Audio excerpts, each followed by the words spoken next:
আসসালামু আলাইকুম ওয়া রাহমাতুল্লাহি ওয়া বারাকাতুহু। আলহামদুলিল্লাহি রাব্বিল আলামিন ওয়াসসালাতু ওয়াসসালামু আলা আশরাফিল আমবিয়া ওয়াল মুরসালিন নবিয়িনা মুহাম্মদ ওয়া আলা আলিহি ওয়া সাহবিহি আজমাইন। রব্বি ইশরাহ লি সাদরি ওয়া ইয়াসসির লি আমরি ওয়াহলুল উকদাতাম মিন লিসানি ইয়াফকাহু কাওলি। আলহামদুলিল্লাহ, আমরা সূরা আত-তুরের উপর আলোচনা করছিলাম। প্রথম আয়াতেই আমরা গত সেশন পার করেছিলাম। তো মূলত যে জিনিসটা আমরা বোঝার চেষ্টা করছিলাম, আত-তুর বলার সাথে সাথে ইতিহাস থেকে, কোরআন মজিদ থেকে কি বিষয়গুলো রাসূলুল্লাহ সাল্লাল্লাহু আলাইহি ওয়াসাল্লামের মাথায় ভেসে আসছে বা যেটা ক্যাপচার হচ্ছে, সেটা আমরা বোঝার চেষ্টা করছি। এটা হলো আমাদের এই এক্সারসাইজের মূল বিষয়। তো সেক্ষেত্রে আমরা যে জিনিসটা দেখছিলাম যে তুর পর্বতে রাসূলুল্লাহ সাল্লাল্লাহু আলাইহি ওয়াসাল্লাম, মূসা আলাইহিস সালাম দুইবার সেখানে গমন করেছিলেন।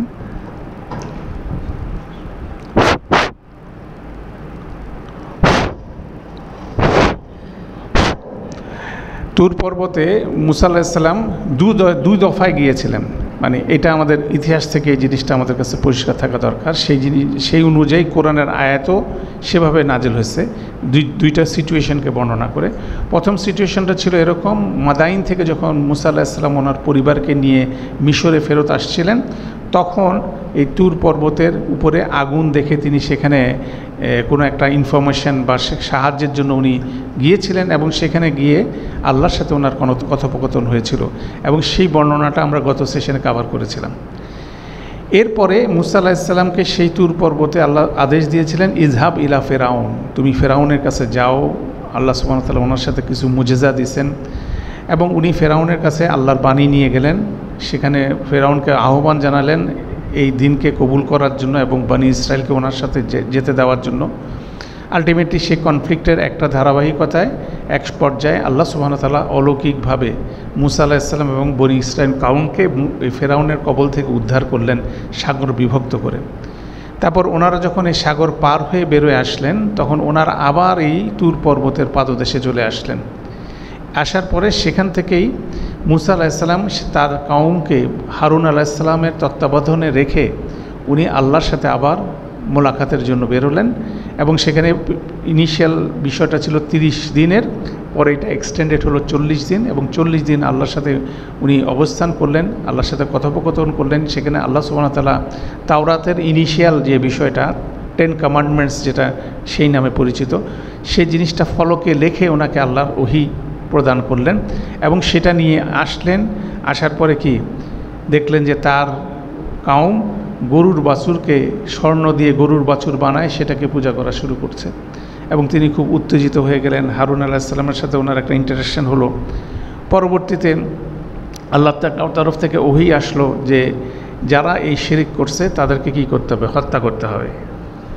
তো বনি ইসরায়েল কাউমের লোকজন এটা মেনে নিচ্ছিল না। সেক্ষেত্রে তারা বলছিল, যতক্ষণ পর্যন্ত না আমরা আল্লাহকে সচক্ষে দেখব ততক্ষণ পর্যন্ত তোমার কথা মেনে নেব না। তারপরে মূসা আলাইহিস সালাম তাদের মধ্যে থেকে 70 জনকে পিক আপ করলেন, নেতৃস্থানীয়, তাদেরকে নিয়ে আবার তুর পর্বতে গেলেন। ঠিক আছে, যাওয়ার পরে সেখানে আল্লাহ সুবহানাহু ওয়া তাআলার কাছে সেখানে যাওয়ার সাথে সাথে তাদের আল্লাহকে দেখতে চাইছে। তারা ভূমিকম্প তাদের আক্রান্ত করলো, বজ্রপাত তাদের আক্রান্ত করলো, তারা অলমোস্ট ডেড হয়ে গেল, মারা গেল। তাদেরকে আবার জীবিত করে সেখানে মূসা আলাইহিস সালামের আল্লাহর সাথে কনভারসেশন আছে, সেই জিনিসগুলোও কিন্তু ঘটেছিল। সেখানে আল্লাহর কাছে ক্ষমা চাইলেন, আল্লাহও কিছু কথা বললেন, তাই না? এই জিনিসটাই আমাদের একটা সূরা কোরআন মজিদের একটা জায়গায় এটা ক্যাপচার করা আছে, সেটা সূরা আরাফের 142 থেকে 157 নম্বর আয়াত। তো আমরা হুবহুব দেখার চেষ্টা করব এখানে আল্লাহ সুবহানাহু ওয়া তাআলা কী বলছেন। মানে আমাদের বিভিন্ন রকম ন্যারেটিভস আছে, আমাদের বিভিন্ন সিনেমা, গল্প, অনেক কিছু আছে যেটার মধ্যে অনেকেই বনি ইসরায়েলদের থেকে রচিত এবং সেখানে দেখা গেছে অনেক কিছু বিকৃত করা হয়েছে। অতএব মূল জিনিসটাকে কিন্তু কোরআন মজিদে আল্লাহ সুবহানাহু ওয়া তাআলা খুব সুন্দরভাবে বর্ণনা করছেন। অতএব এই সেকশনটা আমি এখন আপনাদের সাথে পড়ব, পাশাপাশি আপনারা এই সেশনের পরে আপনারাও নিজেরা পড়বেন, কেননা এই ভিডিও আমাদের এটা রেকর্ডিং হচ্ছে, এটার একটা লেকচার নোটের মধ্যে আপনারা যেটা দেখবেন সেটা কিন্তু আপনি দেখতে পাবেন। অতএব আপনার মোবাইলে বা ল্যাপটপে বা আইপ্যাডে আপনি এটাকে কী করবেন, পড়বেন, তাহলে বুঝবেন যে আল্লাহ কীভাবে কোন জিনিসটা বর্ণনা করা হচ্ছে। আমরা শুরু করি, আমরা মূলত ট্রান্সলেশন দিয়েই করব, তাহলে তাড়াতাড়ি আপনার আমার বোঝার জন্য সহজ হবে। আউযু বিল্লাহি মিনাশ শাইতানির রাজিম। 142 নম্বর আয়াতে আল্লাহ এভাবে শুরু করছেন, আর আমরা মুসার সঙ্গে ওয়াদা করেছিলাম 30 রাত্রি, আর তা পূর্ণ করি 10 দিয়ে, তাতে পূর্ণ হলো তার প্রভু নির্ধারিত 40 রাত্রি। তাহলে আমাদের যে জিনিসটা আমরা বললাম প্রথমে 30 দিন, তারপর এটাকে বর্ধিত করা হলো 10 দিন, সেভাবে 40 দিন হলো। আর মুসা তার ভাই হারুনকে বললেন, মুসা আলাইহিস সালাম যাওয়ার আগে ওনার ভাই হারুনকে বললেন, আমার সম্প্রদায়ের মধ্যে তুমি আমার প্রতিনিধিত্ব করবে ও ভালোভাবে চলবে এবং গণ্ডগোল সৃষ্টিকারীদের পথ অনুসরণ করো না। উখলুফনি ফি কাউমি, আরবিটা বলছি, ওয়া আসলিহ ওয়ালা তাত্তাবি সাবিলাল মুফসিদিন। মূলত যারা পলিটিক্স করে তাদেরকে তুমি কি করো না, তাদের ট্র্যাপের মধ্যে তুমি পড়ো না। এই জিনিসটা বেসিক্যালি মুফসিদিন শব্দটার মধ্যে কিন্তু এই জিনিসটা আছে, যারা বক্রতার অবলম্বন করে ফ্যাসাদ সৃষ্টি করে। এরকম একটা ওসিয়ত করে উনি বেরোয় গেলেন সে 40 রাত্রির জন্য। এবার 143-এ আসেন। আর যখন মুসা আমাদের নির্ধারিত স্থলে এসে পৌঁছলেন এবং তার প্রভু তার সাথে কথা বললেন, তিনি বললেন, আমার প্রভু, আমাকে দর্শন দাও, আমি তোমাকে দেখব। তিনি বললেন, আল্লাহ সুবহানাহু ওয়া তাআলা বললেন, তুমি কখনোই আমাকে দেখতে পাবে না, বরং পাহাড়টির দিকে তাকাও, যদি তা তার জায়গায় স্থির থাকে তবে তুমি আমাকে দেখবে। তারপর যখন তার প্রভু পাহাড়টিতে জ্যোতিষ্মান হলেন, তখন তিনি তাকে চূর্ণ বিচূর্ণ করলেন, আর মুসা পড়ে গেলেন সংজ্ঞাহীন হয়ে। মানে আমরা এই স্টোরিটা জানি যে মুসা আলাইহিস সালাম আল্লাহকে দেখতে চাইছেন, আল্লাহ বলছে পাহাড়ের দিকে তাকাও, যদি এটা স্থির থাকে দেখতে পাবা। তারপর সেখানে যখন আল্লাহর জ্যোতি সেখানে দিলেন, আরবিটা হচ্ছিল এরকম, ফালাম্মা তাজাল্লা রব্বুহু লিল জাবাল জাআলাহু দাক্কা ওয়া খাররা মুসা সাইকা, এবং এইটি আরবিতে বলা হচ্ছে। তারপর যখন তার প্রভু পাহাড়টিতে জ্যোতিষ্মান হলেন, তখন তিনি তাকে চূর্ণ বিচূর্ণ করলেন, আর মুসা পড়ে গেলেন সংজ্ঞাহীন হয়ে। তখন ইন্টারেস্টিংভাবে এরকম চূর্ণ বিচূর্ণ হওয়ার আরেকটা আয়াত আছে, সেটা আমরা স্মরণ করি। সেটা হচ্ছে সূরা হাশরের মধ্যে দেখবেন 21 নম্বর আয়াতে, লাউ আনজালনা হাদাল কোরআনা আলা জাবালিন, যদি এই কোরআন যা একটা পর্বতের উপরে নাজেল হতো, লা রাআইতুহু, তুমি দেখতা এটাকে, খাশিআন মুতাসাদ্দিকান মিন খাশিয়াতিল্লাহ, তাহলে আল্লাহর ভয়ে এটা কি হতো, নুয়ে পড়তো, ভেঙে চুরে চুরমার হয়ে যেত। এই যে আয়াতটা এখানে আল্লাহ সূরা হাশরে দিলেন, এটার একেবারে চাক্ষুষ প্রমাণ। চাক্ষুষ জিনিসটা কে দেখেছিলেন? মুসা আলাইহিস সালাম দেখেছিলেন। সেটাকে এভাবে অনেকে মুফাসসিররা কানেক্ট করছেন, আমরা সেই জিনিসটা এখানে মেনশন করলাম। তারপরে বর্ণনা হচ্ছিল, তারপর যখন তিনি চেতনা পেলেন, তিনি বললেন, তোমারই সব মহিমা, আমি তোমার দিকে ফিরছি, আর আমি হব মুসলিমদের মধ্যে অগ্রগণী। আরবিটা দেখেন, ফালাম্মা আফাকা ক্বালা সুবহানাকা তুবতু ইলাইক ওয়া আনা আউয়ালুল মুমিনিন, আমি হচ্ছিল মুমিনদের মধ্যে অগ্রগামী হব। কেন? অসাধারণ একটা নিদর্শন আল্লাহ ওনাকে দেখালেন, তাই না? যত মানুষ নিদর্শন দেখে তাদের মধ্যে বিশ্বাস দৃঢ়তা বেড়ে যায় এবং তাদের ঈমান অনেক বেশি বেড়ে যায়। তাহলে এই একটা সিচুয়েশন কিন্তু আল্লাহ ওনাকে দেখালেন। এটা হচ্ছে 143 বর্ণনা। কারণ আমরা এই কথাগুলো কেন বলছি, যখনই তুর বলা হচ্ছে এই সূরার প্রথমে, সাথে সাথে এর লিসেনারের কাছে কোরআন মজিদে এর আগে তুর সম্পর্কে যা কিছু বর্ণিত হয়েছে সেটা মাথায় আসছে, এবং আমরাও ওই জিনিসটা কি আনার চেষ্টা করতেছি, তাই না? বা তুর বলার সাথে তুর পর্বতে এই ঘটনাগুলো ঘটছিল। আচ্ছা, এরপরে 144 নম্বরে দেখেন, কলামু ইয়া মুসা, আল্লাহ বললেন, হে মুসা, নিঃসন্দেহে আমি তোমাকে নির্বাচন করেছি জনগণের উপরে আমার বাণী প্রেরণের দ্বারা ও আমার বাক্যালাপের দ্বারা, কাজেই তুমি ধারণ করো যা বিধান আমি তোমাকে দিয়েছি, আর কৃতজ্ঞদের মধ্যকার হও। আরবিটা দেখেন, কলা ইয়া মুসা ইন্নী ইসতাফাইতুকা, আমি তাকে স্পেশালি তোমাকে পিওরেস্ট চয়েস তোমাকে চুজ করেছি, আলা নাস, মানুষের উপরে, বি রিসালাতি ওয়া বি কালামি, এই দুইটা ফ্রেজ ব্যবহার হয়েছে। উইথ মাই কি বাক্যালা, মানে বাণীর মাধ্যমে এবং বাক্যালাপের মাধ্যমে, কালাম এবং রিসালা, এই দুইটা শব্দটা ব্যবহার হয়েছে। এবং কোরআন মজিদের ক্ষেত্রেও কিন্তু জিনিসটা ব্যবহার হয়েছে। আপনি যদি কোরআন মজিদের ক্ষেত্রে আমরা দেখব একটু পরে, আরও দুইটা ফ্রেজ আছে। এবং বলছে ফাখুজ, এটা ধারণ করো, মা আতাই তুকা, যা কিছু আমি তোমাকে দিয়েছি, ওয়াকুম মিনাশ শাকিরিন, এবং শুকরিয়া আদায়কারীদের অন্তর্ভুক্ত হবো। দ্যাট মিন্স আমরা এখানে বসছি, আল্লাহকে কালাম শুনতেছি, অবশ্যই সবচেয়ে বড় অগ্রগণী বিষয় যে জিনিসটা আমরা করব, আমরা আল্লাহর শুকরিয়া আদায় করব যে আল্লাহর কথাগুলোকে আমাদের শোনার তৌফিক দান করেছেন, তাই না? সেটাও একটা ইন্টারেস্টিং কথা এখানে আল্লাহ বললেন। পরের 145-এ আল্লাহ বললেন, আর আমরা তার জন্য লিপিবদ্ধ করেছিলাম ফলকগুলোতে হরেক রকম উদ্দেশ্য, যেটা ফলক মানে যেখানে মানে আলওয়া বলা হচ্ছে, এখানে আরবি শব্দ হচ্ছে আলওয়াহ। আলওয়াহ, অনেকে এটাকে টেমপ্লেট বলা হচ্ছে বা এটাকে ট্যাবলেটস বলা হচ্ছে ইংরেজিতে। বাংলাতেও যদি বলেন ফলক, যে ফলকের মধ্যে আল্লাহ লিখে দিয়েছেন, আল্লাহর বাণীগুলো লিখে দিয়েছেন, সেটার ব্যাপারে বলছে। আর আমরা তার জন্য লিপিবদ্ধ করেছিলাম ফলকগুলোতে হরেক রকম উপদেশ আর সব কিছুর ব্যাখ্যা। এইটা আরও দুইটা ফ্রেজ ব্যবহার হচ্ছে, এটা হচ্ছে মাউইজাতান ওয়া তাফসিলা। মাউইজাতুন তাফসিল, মাউইজাতান মানে হচ্ছে হরেক রকম উপদেশ। মাউইজাতান শব্দের মধ্যে আরেকটা জিনিস আছে, হৃদয়গ্রাহী উপদেশ, শুধু উপদেশ না, হৃদয়গ্রাহী উপদেশ সেটা। এবং ওয়া তাফসিলান হচ্ছিল সব ধরনের ব্যাখ্যা। আল্লাহ সুবহানাহু ওয়া তাআলা সেই 10 কমান্ডমেন্টসে যে ফলকের মধ্যে আল্লাহ যা লিখে দিয়েছেন সেই জিনিসটার মধ্যে আছে। তারপর আল্লাহ এর সেক্ষেত্রে বললেন, এসব তাহলে শক্তভাবে ধারণ করো আর তোমার লোকদের নির্দেশ দাও শ্রেষ্ঠগুলো গ্রহণ করতে, আমি অচিরেই তোমাদের দেখাবো সত্য ত্যাগীদের বাসস্থান। এটা আরেকটা ইনস্ট্রাকশন, দ্যাট মিনস 10। এখন তাহলে দেখেন, আমরা কোরআন তাওরাত সম্পর্কে 4টা ফ্রেজ ব্যবহার হচ্ছে, বি রিসালাতি ওয়া বি কালামি মাউইজাতান তাফসিল, এই 4টা ব্যবহার হয়েছে। আমরা এখন দেখি কোরআনের ক্ষেত্রে দেখেন এই 4টা শব্দ ব্যবহার হয়েছে। সূরা আরাফের 67 নম্বর আয়াতে উবাল্লিগুকুম রিসালাতি রাব্বি, এই রিসালাতি রাব্বি এটা বারবার কোরআন মজিদে অনেকবার এসছে, ঠিক আছে? তোমার রবের পক্ষ থেকে স্পেশাল রিসালা মানে চিঠির মতো বলা হয়, চিঠি। তারপরে যদি আপনি আসেন সূরা তাওবার 6 নম্বর আয়াতে, হাত্তা ইয়াসমা কালাম আল্লাহ, যতক্ষণ পর্যন্ত তারা শুনবে আল্লাহর কালাম, আল্লাহর কথা, কালাম আল্লাহ, তাই কোরআনের কথা বলা হচ্ছে। তারপরে সূরা ইউনূসের 57 নম্বর আয়াতে, ইয়া আইয়ুহান নাসু ক্বাদ জাআতকুম মাউইযাতুম মির রাব্বিকুম, হে মানব সকল, তোমাদের কাছে তোমাদের রবের পক্ষ থেকে হৃদয়গ্রাহী উপদেশমালা এসেছে। মাউইযাতুন শব্দ ব্যবহার হচ্ছে।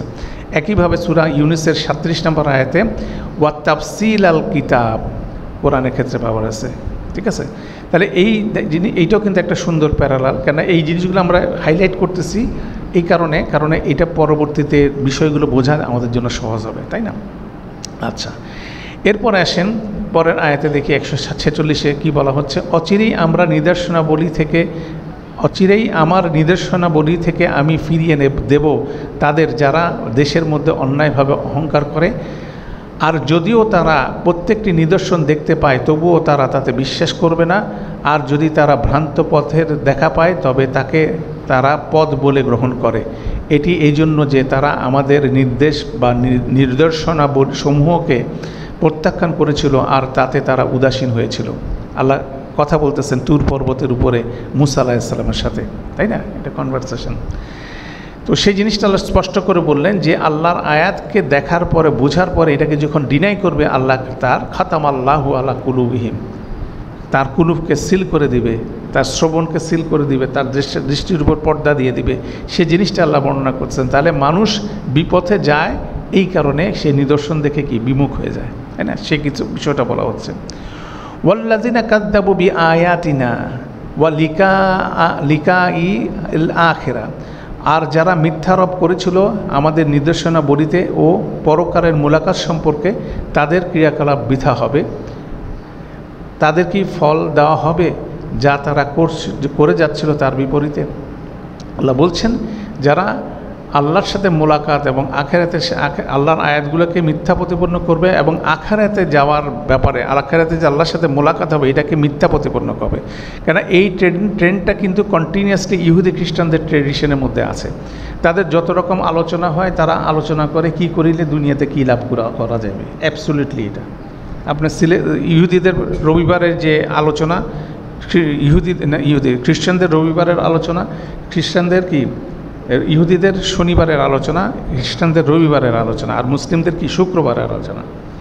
আপনি যদি এই তিনটা হচ্ছে খুতবা হয়, এখন স্টিল টুডে হয়, সেই সাপ্তাহিক খুতবার ইহুদি খ্রিস্টানদের মধ্যে আলোচনা হচ্ছে কি করিলে দুনিয়াতে লাভবান হওয়া যাবে। আখিরাতের হিসাব তাদের নাই, কন্টিনিউয়াসলি এই চিন্তাই কিন্তু করে। এখন আমাদের মধ্যে অনেক ট্রেডিশনের মধ্যে দেখবেন যে এই ধরনের আলোচনা অ্যাবসলিউটলি কি, কোন সূরা পড়লে আপনার দারিদ্রতা বিমোচন হবে, কোন সূরা পড়লে আপনার সম্পদশালী হবেন, কোন দোয়া পড়লে আপনি অনেক টাকার মালিক হবেন, অনেকেই কিন্তু এভাবে কথাবার্তা বলে। তো এগুলো কিন্তু তাদের ট্রেডিশন, তাই না? এটা হচ্ছিল তাদের ট্রেডিশন, ইহুদি খ্রিস্টানদের ট্রেডিশন, যেটা কিন্তু আমরাও একই রকম অনুসরণের মধ্যে যাচ্ছি। আখিরাত সম্পর্কে আমাদের কোনো রকম অ্যাওয়ারনেস নাই। এই জিনিসটাকে আল্লাহ খুব শক্তভাবে এখানে কি করলেন, হাইলাইট করলেন। এরপরে দেখেন, এরপরে আসলো, আর মুসার লোকেরা তারপরে গ্রহণ করেছিল তাদের অলঙ্কার দিয়ে একটি গোবৎসকে একটি দেহ, যাতে ফোকলা আওয়াজ হতো। বিষয়টা ছিল এভাবে, মুসা আলাইহিস সালাম যখন পাহাড়ে গেলেন 40 দিনের জন্য তুর পর্বতে, তখন তারা তাদের যে স্বর্ণাঙ্গ নিয়ে এসেছিল মিশর থেকে, সেগুলোকে গলায় একটা গরুর কোনো একটা দুষ্ট লোক একটা গরুর বাছুর বানালো, এবং এটার মধ্যে যে ফাঁকা জায়গা ছিল সেখানে যখন বাতাস প্রবাহিত হতো তখন একটা আওয়াজ হতো। ওই আওয়াজটা যখন হচ্ছে তখন বলে যে গরু কথা বলছে। এই ধরনের একটা কনসেপ্ট কেউ এটাকে ইন্ট্রোডিউস করলো। সাধারণ মানুষ তো মিরাকেলস দেখতে থাকলো, কেন মুসা আলাইহিস সালামের অনেকগুলো মিরাকেল দেখে আসলো, দেখে তারা এসছে, তারা মনে হয় এটাও কিন্তু একটা ধরনের মিরাকেল যে গরু কথা বলতেছে, তাই না? তখন তারা সেই গরুর পিছনে লাগলো, সেটাকে আল্লাহ বর্ণনা করলেন ফোকলা আওয়াজ করতো। তারা কি দেখলো না যে এটি তো তাদের সাথে কথা বলে না আর তাদের পথে পরিচালিতও করে না, তারা এটিকে গ্রহণ করলো আর তারা ছিল অন্যায়কারী। আল্লাহ বললেন যে ওই কমন সেন্সটা কি তাদের মধ্যে নাই? আল্লাহর যে মুজিজাগুলো আল্লাহ দেখাইলেন মুসা আলাইহিস সালামের সাথে, এগুলো কিন্তু অর্থবহ মুজিজা ছিল। এটা পথ নির্দেশ দেখাইছে। যখন মুসা আলাইহিস সালামকে বলছে তুমি লাঠি মারো, সমুদ্র বিভক্ত হয়ে যাবে, লাঠি মারছে, সমুদ্র বিভক্ত হয়েছে, ওনারা পার হয়ে গেছে। সেগুলো সবগুলো কি করেছিল? নিদর্শনগুলো পথ দেখাচ্ছিল। কিন্তু তারা যে এটাকে ক্রিয়েট করলো, তারা তো এটা তাদের সেই কমন সেন্সের জায়গায় আল্লাহ প্রশ্ন করলেন, তাদেরকে সেই কমন সেন্স তারা অ্যাপ্লাই করলো না, তারা অন্যায়কারী ছিল। তারপরে বলা হলো, আর যখন তারা লজ্জিত হলো আর দেখলো যে তারা বিপদে চলে গেছে, তারা বললে যদি না আমাদের প্রভু আমাদের প্রতি করুণা করেন ও আমাদের পরিত্রাণ করেন তবে আমরা আলবত খরিজদের অন্তর্ভুক্ত হব।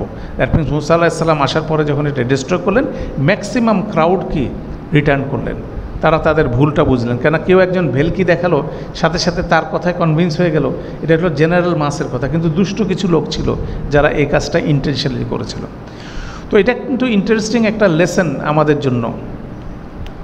দেখেন মুসা আলাইহিস সালামের কাউম কত মিরাকেল দেখছে, তাদের ঈমান থাকার কথা ছিল সবার উপরে, শিরক থেকে তারা বাঁচার কথা ছিল, কিন্তু এত মিরাকেল দেখার পরে কী করতো তারা? মুসা আলাইহিস সালামের অ্যাবসেন্সে কি সে শিরকে ঢুকে পড়ল। একইভাবে আমাদের জন্য প্রযোজ্য।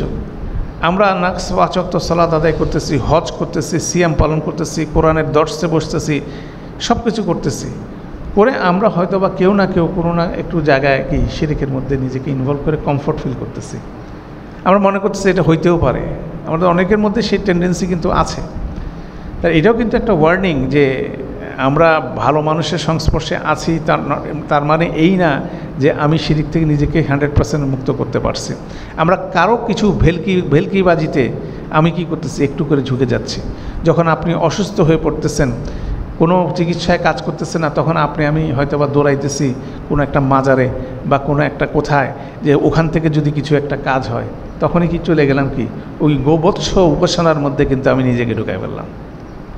এইভাবে কিন্তু মানুষ বিভিন্নভাবে ট্র্যাক আউট হয়ে শয়তানের ওয়াসওয়াসায় কী করতে চলে যায়, এরকম শিরকের মধ্যে লিপ্ত হয়ে যায়। এটাও কিন্তু একটা গুরুত্বপূর্ণ বিষয়। তবে আল্লাহ বলছেন যে এখানে যারা ভুল বুঝে, অনেকে যাদের মধ্যে ঈমান আছে, অনেকে বিভ্রান্ত হতে পারে, সে কিন্তু ফিরে আসে, সেই জিনিসটা এখানে বলা হচ্ছে। তারপর আয়াতে আসেন, আর যখন এবার মুসা আলাইহিস সালামের রিয়াকশান এখানে বলা হচ্ছে, আর যখন মুসা ফিরে এলেন তার লোকদের কাছে ক্রুদ্ধ ও ত্রুদ্ধ হয়ে, তিনি বললেন, আমার পরে তোমরা আমার স্তরে যা করেছো তা জঘন্য। তোমরা কি তোমাদের প্রভুর বিচার এগিয়ে আনতে চাও? তোমরা এই ধরনের আচার করতেছো, তাহলে তোমাদের প্রভুর বিচার আগায় চলে আসবে। আর তিনি ফলকগুলো ফেলে দিলেন আর তার ভাইয়ের মাথা ধরলেন তার দিকে তাকে টেনে আনতে। মানে হারুন আলাইহিসসালামের উপর উনি কীভাবে না মানে হলেন, উনি কীভাবে পাকড়াও করলেন সেটা এখানে বর্ণনা হচ্ছেন। তিনি বললেন, হারুন আলাইহিসসালাম বললেন, এখানে যদিও বাংলা ট্রান্সলেশন হে আমার সহোদর, কিন্তু আরবিতে হচ্ছিল কি কলা ইবনা উম্মা, এ আমার মায়ের ছেলে। মানে মায়ের দিয়ে মানে এত বেশি অ্যাগ্রেসিভ ছিল মুসা আলাইহিস সালাম। তো হারুন আলাইহিস সালাম তো জানেন যে মুসা আলাইহিস সালাম রেগে গেলে কীরকম হয়, ওইটা ছিল ওনার জন্য সবচেয়ে বেশি চ্যালেঞ্জ। নিঃসন্দেহে লোকেরা আমাকে দুর্বল ঠাউরেছিল ও আমাকে প্রায় মেরে ফেলেছিল, সুতরাং আমার দশায় শত্রুদের পুলকিত করো না আর আমাকে পাপিষ্টের লোকদের দলভুক্ত করো না। খুব সুন্দরভাবে হারুন আলাইহিস সালাম ঠান্ডা মাথায় কতগুলো কথা বললেন। সেটার মধ্যে সেটা বলছিলেন যে কিভাবে তারা আমার উপর চড়াও হয়েছিল, আমাকে মেরে ফেলতে চাইছিল। এখন তুমি যদি আমার সাথে এরকম আচরণ করো তাহলে কী হবে, শত্রুরা পুলকিত হবে, অতএব সেটা তুমি করো না। মানে হি ইজ অ্যাডভাইজিং, মানে জানে যে তার মুসা আলাইহিস সালাম খুব উত্তেজিত হয়ে গেলে ওনার সেন্স অফ প্রপোর্শন চলে যায়, ঠিক আছে। তো আর আমাকে পাপিষ্ট লোকদের অন্তর্ভুক্ত করো না। আমি কোনোভাবে ওরা যে পাপ করছে সে পাপের মধ্যে আমি কিন্তু ইনভলভ না। আমি চেষ্টা করছি, আমি ফেল করছি, কিন্তু আমি কিন্তু অবশ্যই তাদের দলভুক্ত না। উনি ওনার স্ট্যান্ডটা পরিষ্কার করলেন। সাথে সাথে মুসা আলাইহিস সালাম সেই জায়গা থেকে ফিরে আসলেন। এবার মুসা আলাইহিস সালাম বললেন, দোয়া করা শুরু করলেন, আমার প্রভু আমাকে ও আমার ভাইকে পরিত্রাণ করো আর আমাদের দাখিল করো তোমার অনুগ্রহের মধ্যে, কেননা তুমি দয়ালুদের মধ্যে শ্রেষ্ঠ দয়ালু। আরবিটা খুব সুন্দর। কলা রব্বি, তিনি বললেন, হে আমার রব, ইগফির লি ওয়ালি আখি, আমাকে এবং আমার ভাইকে ক্ষমা করুন, ও আদখিলনা ফি রাহমাতিক, আপনার রহমতের মধ্যে আমাদেরকে প্রবেশ করান, ও আনতা আরহামুর রহিমিন, আপনি হচ্ছে রহমতকারীদের মধ্যে সবচেয়ে শ্রেষ্ঠ রহমতকারী, তাই না। এইভাবে মুসা আলাইহিস সালাম পর মুহূর্তেই যখন হারুন আলাইহিস সালাম বললেন, তিনি সাথে সাথে নিজের জন্য এবং ভাইয়ের জন্য কি আল্লাহর কাছে দোয়া করলেন। এটাও কিন্তু অসাধারণ একটা ট্রানজিশন এখানে বর্ণিত হচ্ছে। এটা আমরা ভুলভ্রান্তি করি, রাগান্বিত হয়ে যাই, সেখানে আমাদেরকে আরেকজন যখন কুল ডাউন করতেছে তখন আমরা সাথে সাথে কি নিজের ভুলের জন্য আল্লাহর কাছে ক্ষমা চাচ্ছি, সেটাও একটা সুন্দর ডেমনস্ট্রেশন এখানে আছে। এরপর আসেন, বলা হচ্ছে নিঃসন্দেহে যারা গোবৎসকে গ্রহণ করেছিল তাদের পাকড়াও করবে তাদের প্রভু ক্রোধ, তাদের পাকড়াও করবে তাদের প্রভুর ক্রোধ ও লাঞ্ছনা এই দুনিয়ার জীবনে, আর এভাবে আমরা প্রতিফল দেই মিথ্যা রচনাকারীদের। এটাও আরেকটা স্টেটমেন্ট এখানে বলা হচ্ছে। আচ্ছা, এরপর আল্লাহ বলছেন,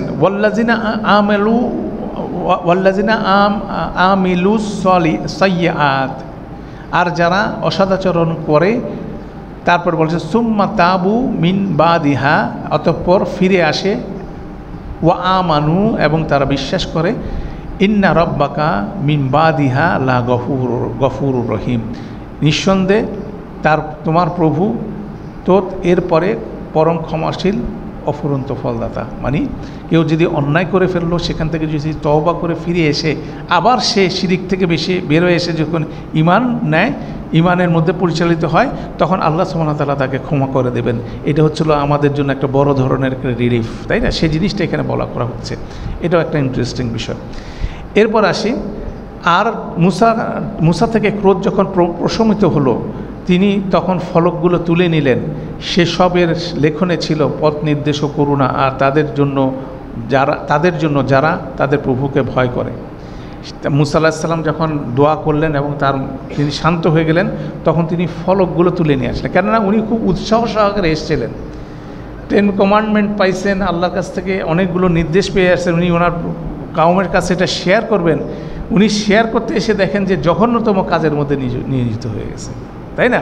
ই লস্ট হিজ টেম্পার, ওনার সমস্ত উনি রাগান্বিত হয়ে গেলেন, এবং সাথে সাথে কী হলো, উনি ফেলে দিলেন যে কী নিয়ে এটা আলাপ করবো, আগে এগুলোকে করি। বিষয়টা ছিল এরকম। কিন্তু তারপর উনি দেখলেন, রিয়েলাইজ করলেন যে ভুলটা হয়েছে এটার সমাধান কিন্তু এই ফলকের মধ্যে লেখা আছে। অতএব ফলকগুলো নিয়ে এখন কি করতে হবে, তাদেরকে বলতে হবে যে ফলকে কি লেখা আছে, তাই না। এটা খুব সুন্দর একটা ট্রানজিশন আমাদের জন্য। কেন আমরা যখন এরকম রাগান্বিত হয়ে যাই, তখন আমরা কি কোরআন মজিদকে বাদ দিয়ে রাখো তোমার কথা, কোরআনের কথা, আগে তোমার সাথে একটু যুদ্ধ করে নেই। আচরণ কিন্তু আমাদের এরকমই, আমরা যখন দিনেরগতভাবে কনফ্লিক্টিংগত জায়গা যাকে কেউ কখন সেন্স অফ প্রপোর্শন থাকে না, যেমন আমাদের এখানে এখন তো সোশ্যাল মিডিয়া ইন্টারনেট হওয়ার সাথে সাথে আমাদের জ্ঞানী গুণীজন কী করতেছে, ওখানেই ওপেনলি ঝগড়াঝাটি করতেছে কিতাব রেখে দিয়ে। যেভাবে হারুন আলাইহিসসালামের উপর পাকড়াও হলো মুসা আলাইহিসসালাম, ঠিক একইভাবে আমাদের অনেকের উপরে পাকড়াও হয়ে যাচ্ছে কি সোশ্যাল মিডিয়াতে, তার সেন্স অফ প্রপোর্শন নাই। এতে পুলকিত হচ্ছে কারা? এরা পুলকিত হচ্ছে ইসলামের শত্রু যারা, তারা, তাই না? দেখেন সিনারিও কিন্তু ঘুরতেছে, একই রকম কাজ কিন্তু আমরা করতেছি, অথচ আয়াতে কোরআনের মজিদের আয়াতে আল্লাহ দুইজন নবীর মাধ্যমে কিন্তু আমাদেরকে দেখাই দিচ্ছেন যে you should not do it, go and grab this কিতাব, মানে এই কিতাবকে তুমি ধারণ করো। সেটা খুব সুন্দর মধ্যে বললেন। যখন মুসা আলাইহিস সালামের মধ্যে রাগ প্রশমিত হলো, তিনি ফলকগুলো তুলে নিলেন, তারপর কি বললেন? এর লেখনে রয়েছে পথ নির্দেশ ও করুণা, যে রহমতের তুমি চাচ্ছ, তিনি তো রহমতের জন্য দোয়া করছেন যে আপনি আমাকে রহমতের মধ্যে আমাদের প্রবেশ করেন, যে রহমত চাচ্ছ, যে গাইডেন্স পাচ্ছ, এটা তো এখানেই আছে, এবং এটা তাদের জন্য আছে যারা আল্লাহকে ভয় করে। আল্লাহকে যারা ভয় করে তাদের জন্য এখানে আছে, কি আছে? গাইডেন্স আছে এবং পথ নির্দেশ আছে। অসাধারণভাবে এই আয়াতগুলো কম্পোজড হচ্ছে। এরপর আসেন আমাদের সেই কাহিনী 155 নম্বরে। আর মুসা তার কওমের মধ্যে 70 জনকে বাছাই করলেন আমাদের নির্ধারিত স্থলের জন্য। কাজেই যখন ভূমিকম্প তাদের পাকড়ালো, তিনি বললেন, আমার প্রভু, তুমি যদি ইচ্ছা করতে তবে এর আগেই তো তুমি তাদের ধ্বংস করতে পারতে, এবং আমাকেও। তুমি যদি আমাদের ধ্বংস করবে, তুমি কি আমাদের ধ্বংস করবে আমাদের মধ্যে নির্বোধরা যা করেছে তার জন্য? এ তো তোমার পরীক্ষা বইতো নয়। এর দ্বারা তুমি বিপদগামী করো যাদের তুমি ইচ্ছা করো, আর সৎ পথে চালাও যাদের তুমি ইচ্ছা করো। তুমি আমাদের অভিভাবক, অতএব আমাদের পরিত্রাণ করো ও আমাদের প্রতি করুণা করো, কারণ তুমি পরিত্রাণকারীদের মধ্যে সর্বোত্তম। খুব সুন্দর আরও বুঝলাম। সেটা হচ্ছিল যে এখানে 70 জনকে নিয়ে গেছিলাম, আমরা ব্যাকগ্রাউন্ডটা বললাম, এটা অন্য জায়গায় সূরা বাকারার মধ্যে বর্ণিত আছে। 70 জনকে নিয়ে যাওয়ার পর সেখানে ভূমিকম্প হলো, তাদেরকে বজ্র আক্রমণ করলো। এরপরে যে তারা ক্রাইসিসে পড়লো, সেখান থেকে মুসা আলাইহিস সালাম তখন আল্লাহর সাথে আর্গুমেন্ট করলেন, দোয়া করলেন যে তুমি আমার প্রভু, তুমি যদি ইচ্ছা করতো এর আগেই তো সবাইকে ধ্বংস করতে পারো, আমাকেও। আর আমাদের মধ্যে কিছু নির্বোধ, কিছু দুষ্টামি করছে, সেটার জন্য কি আমাদেরকে তুমি করবা, ধ্বংস করে দেবা? এটা তো একটা পরীক্ষা। এই পরীক্ষার মাধ্যমে তুমি যাকে চাও তাকে কি করো, তুমি যাকে চাও এবং সে যদি চায় তাকে তুমি হেদায়েতের রাস্তায় আনো এবং পদভ্রষ্ট করো একইভাবে। তারপরে তিনি বললেন এভাবে যে আন্তা ওয়ালিয়ুনা, তুমি হচ্ছে আমাদের অভিভাবক, ফাগফির লানা, অতএব আমাদেরকে তুমি ক্ষমা করো, ওয়ারহামনা, আমাদের উপর রহমত করো, ওয়া আন্তা খায়রুল গাফিরিন, তুমি হচ্ছে ক্ষমাকারীদের মধ্যে শ্রেষ্ঠ ক্ষমাকারী। মানে এটা হচ্ছে আরেকটা দোয়া। দ্যাট মিনস মুসা আলাইহিস সালাম সেই 70 জনকে নিয়ে গেলেন, যে সিচুয়েশন হলো সেখানে উনি কী করলেন? ক্ষমা চাইলেন। আচ্ছা, শুধু এখানেও না, আরও মুসা আলাইহিস সালাম আরও কিছু কথা বললেন, পরে 156-এর মধ্যে আছে, ওয়াকতুব লানা ফি হাযিহি দুনিয়া হাসানাতাও ওয়া ফিল আখিরা, আর আমাদের জন্য বিধান করো এই দুনিয়াতেই কল্যাণ ও পরকালেও। এবার মিলান, এটার সাথে কী সাথে মিলা যায়? রব্বানা আতিনা ফিদ দুনিয়া হাসানাতাও ওয়া ফিল আখিরাতি হাসানাতাও ওয়া কিনা আযাবান্নার। ওই দোয়ার সাথে এটা মুসা আলাইহিস সালামের ভার্সন। তিনি আল্লাহর কাছে দোয়া করলেন, ওয়াকতুব লানা ফি হাযিহি দুনিয়া হাসানাতাও ওয়া ফিল আখিরা, আমাদের জন্য এই দুনিয়াতে এবং আখিরাতে আপনি কি কল্যাণকর কিছু আপনাদের জন্য লিখে দেন। ইন্না, নিশ্চয়ই আমরা, হুদনা ইলাইকা, আর নিঃসন্দেহে আমরা তোমার দিকেই ফিরছি। তিনি বললেন তিনি বললেন, এবার আল্লাহ কথা বললেন, এই জায়গা থেকে আমরা শুনলেন আল্লাহ কথা বলতেছেন কিভাবে, আমার শাস্তি তা দিয়ে আমি আঘাত হানব যাকে ইচ্ছা করব, কিন্তু আমার করুণা তা সব কিছু পরিবেষ্টন করে। দ্যাট মিন আল্লাহ শাস্তি দেন, কিন্তু তারপরও আল্লাহর রহমত কিন্তু সব কিছুকে এনসার্কেল করে। দ্যাটস মিনস রহমত সেটার উপরে প্রাধান্য বিস্তার করে চলে। তারপর আল্লাহ বললেন এভাবে, সুতরাং আমি তা বিধান করব তাদের জন্য, মানে আল্লাহ রহমত তাদের জন্য হবে, কারা? যারা ধর্মভীরুতা অবলম্বন করে আর জাকাত আদায় করে, আর যারা আমাদের নিদর্শনাবলীতে বিশ্বাস করে। আরবিটা দেখেন খুব সুন্দরভাবে বলছেন আল্লাহ, সেই জিনিসটা আমরা দেখি। ফাসা আকতুবু নাহা, অতএব অতি শীঘ্রই আমরা লিখে দিব রহমত। এই হাটা রহমত শব্দকে ইন্ডিকেট করতেছে। রহমত তাদের জন্য লিল্লাজিনা ইয়াত্তাকুনা, যারা তাকওয়া অবলম্বন করবে, ওয়া ইউতুনা যাকাতা, যারা যাকাত আদায় করবে, ওয়াল্লাজিনা হুম বিআয়াতিনা ইউমিনুন, এবং যারা আমাদের আয়াতগুলোর উপরে বিশ্বাস স্থাপন করবে। বলার পরে এই গ্রুপের পরে এরপরে আরেকটা গ্রুপের কথা বললেন। এটা একটা আয়াত 157-এর। এইটা হচ্ছিল আমাদের ফোকাস, এতক্ষণ আলোক করলাম এই আয়াতটা বোঝার জন্য। ঠিক আছে, এখানে যদি গ্রামার যারা পড়েন বুঝবেন ওয়াল্লাজিনা হুম বিআয়াতিনা ইউমিনুনা। এই ইউমিনুনার ভিতরে যে ফাইলটা আছে তাকে ডেসক্রাইব করতেছে আল্লাদিনা। আল্লাদিনা দিয়ে যখন এই আয়াতটা শুরু হচ্ছে, যারা আমাদের আয়াতসমূহতে বিশ্বাস স্থাপন করে, আল্লাহর আয়াত কি সে একটা আয়াত এখানে বর্ণিত হচ্ছে। মানে লিঙ্কিংটা হচ্ছে এভাবে, মানে এখানে এমন একটা জিনিস বর্ণনা করা হচ্ছে যেটাতে যারা বিশ্বাস করে তারা কি হবে, তাদেরকে রহমত, আল্লাহর রহমত তাদের জন্য নির্ধারিত হবে, সেই জিনিসটা এখানে বলা হচ্ছে। আমরা দেখি কাদের কথা বলা হচ্ছে। আল্লাযিনা ইয়াত্তাবিউনা রাসূলা, যারা অনুসরণ করবে দি রসুল, একজন রসুল মানে শুধু মানে একটা নির্দিষ্ট রসুলকে। তিনি কে? আন-নাবিয়্যা, তিনি হচ্ছে একজন নবী। আল উম্মিয়া, তিনি হচ্ছে একজন উম্মি, নিরক্ষর নবী, তিনি একজন নিরক্ষর নবী। আল্লাযী ইয়াজিদুনা মাকতুবান ইনদাহুম ফিত তাওরাতি ওয়াল ইনজিল, তারা এটাকে পাবে, তার কথা পাবে লিখিত অবস্থায় তাওরাতে এবং ইনজিলে। ঠিক আছে, ইয়া'মুরুনা বিল মারুফি ওয়া ইয়ানহাউনা আনিল মুনকার, তিনি ভালো কাজের আদেশ করবেন এবং মন্দ কাজের নিষেধ করবেন। ওয়া ইউহিল্লু লাকুমুত তাইয়্যিবাত, এবং তাদের জন্য যা কিছু পবিত্র সেগুলোকে হালাল করবেন। ওয়া ইউহাররিমু আলাইহিমুস খাবাইস, এবং যা কিছু খবিশ জিনিস, যেগুলো মন্দ জিনিস, সেগুলোকে কি করবেন? তিনি হারাম করবেন। ওয়া ইয়াদাউ, এবং সরিয়ে দেবেন আনহুম, তাদের থেকে, ইসরাহুম ওয়া আগলালান আল্লাতি কানাত আলাইহিম, তাদের উপরে বিভিন্ন রকম বন্ধন, বিভিন্ন রকম কুসংস্কার, বিভিন্ন রকম বেদাতি জিনিসপত্র, জিনিসগুলো তাদের উপরে আরোপিত করে ফেলছে বিভিন্ন শ্রেণী, সেগুলোকে তিনি সবগুলো সরাই দিবেন। ঠিক আছে,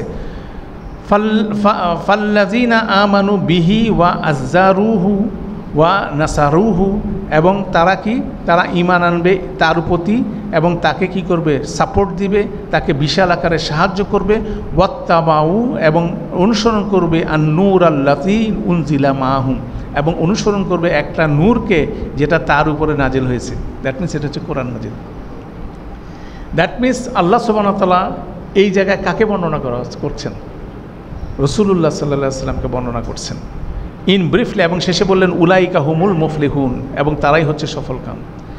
এখন আপনি টাইম এবং কনটেক্সটটা, এটা তুর পর্বতের উপরে আল্লাহ বর্ণনা করতেছেন কাদেরকে? মুসা আলাইহিস সালাম এবং ওই 70 জন, তাদেরকে বলছেন যে তোমাদের এরপরে কি, যারা একজন উম্মি নবী আসবে, যাকে কি করবে? তারা অনুসরণ করবে, এবং সে কি? যার কথা তাওরাতে লেখা আছে, ইনজিলে লেখা আছে। তাওরাত তখনও রচিত হয়ে সারে নাই, ইনজিল তখনও আসে নাই। তাওরাতে এবং ইনজিলের কথা বলে দিচ্ছে, ওখানে লিখিত অবস্থা আছে, তার আছে। সে কি করবে? তিনি ভালো কাজের আদেশ করবেন, মন্দ কাজকে নিষেধ করবেন, তোমাদের জন্য ভালো জিনিসকে হালাল করবেন, মন্দ জিনিসকে কি করবেন? হারাম করবেন, এবং তোমাদের উপরে যেসব কুসংস্কার, যেসব বোঝা, বিভিন্ন আবর্জনা তোমাদের উপর চাপায় দিয়েছে যুগে যুগে বিভিন্ন ওলামা নামধারী লোকজন, যারা তোমাদের কাছে বিভিন্ন চাপাই দিয়েছে, সেগুলো সব সরাই দিবেন। সেই জন্য একটা রিফর্ম করে দিবেন তিনি, এবং তার সাথে একটা কোরআন আসবে, সেটাকে তোমরা কি অনুসরণ করবা। এই কন্ডিশনের মধ্যে যারা আসবে তারা কি হবে? তারাই সফলকাম হবে। তাহলে আল্লাহ সুবহানাহু ওয়া তাআলা রসুলের কথা, রসুল সাল্লাল্লাহু আলাইহি ওয়াসাল্লামের কথা, কি কোরআনের কথা, তাওরাত নাজিলের সন্ধিক্ষণে যখন নাজিল হচ্ছে, তখন কিন্তু মুসা আলাইহিস সালাম এবং তার কাউমের 70 জন নেতাকে বলে দিছে। অতএব দেয়ার ইজ নো গ্যাপ, এটা ভুলে যাওয়ার কোনো সুযোগ নেই, এটা ভুলে যাওয়ার কোনো সুযোগ নেই। আপনি একইভাবে যদি ফলো আপে দেখেন, ঈসা আলাইহিস সালামের ঘটনা দেখেন। ঈসা আলাইহিস সালামের যখন ওনার কাউমকে কি বলছেন, এটা সূরা সফের 61 নম্বর আয়াতে 6 নম্বর আয়াতে দেখেন, ওয়া ইসকলা ঈসা ইবনু মারিয়ামা, স্মরণ করো যখন ঈসা মরিয়ম পুত্র ঈসা বলেছিলেন, ইয়া বনি ইসরাইল, হে বনি ইসরাইল, ইন্নি নিশ্চয়ই আমি রসুলুল্লাহ, আমি হচ্ছে আল্লাহর রসুল, ইলাইকুম তোমাদের প্রতি, মুসাদ্দিকাল লিমা বাইনা ইয়াদাইয়া মিনাত তাওরাত, তাওরাতে তোমাদের সামনে যে তাওরাত আছে সেটা সত্যায়নকারী হিসাবে কিন্তু আমি এসেছি, ঠিক আছে।